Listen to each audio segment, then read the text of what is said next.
Hey there, thanks for tuning in to another video. Today I want to talk about my type 1 diagnosis story, so let's get into it.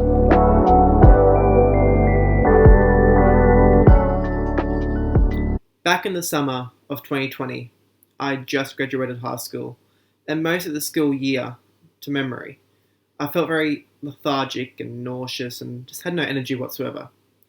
Certain foods and drinks, chocolate milk to be specific, made me just want to throw up. But as a typical teenager, I just kept having it and never thought once about it.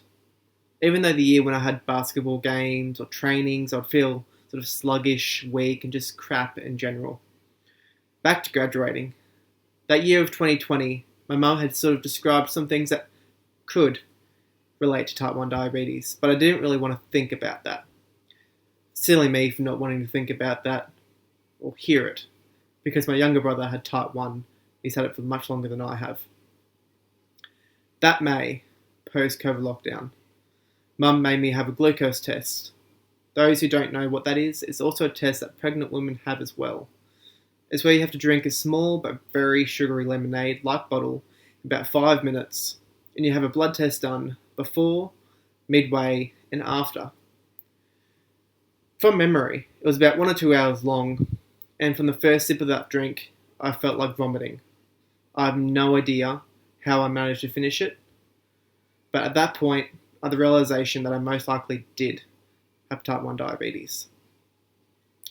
Not too long later, I got the call from my GP that my blood test results confirmed that I did in fact have type 1 diabetes, and that afternoon, on the 21st of May 2020, I had my first shot of insulin. Somehow, feeling somewhat fine, even though my first blood test results indicated a blood glucose level, or BGL, of around 30. So yeah, that's my type 1 diabetes diagnosis story. It's definitely not the most crazy story out there, but it's memorable, not for good reasons. I would love to hear some of other people's diagnosis stories if you're willing to share them.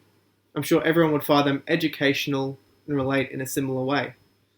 If you or someone you know feels similar to how I described my symptoms earlier, or other symptoms like feeling shaky or sweaty, needing to go to the toilet more frequently, or losing a lot of weight unexpectedly, I would recommend getting checked just to be sure, because it always helps to be on top of your health. And fun fact, about 3,000 people are diagnosed per year with type 1 diabetes. Alrighty, thanks for watching. See you all in the next episode.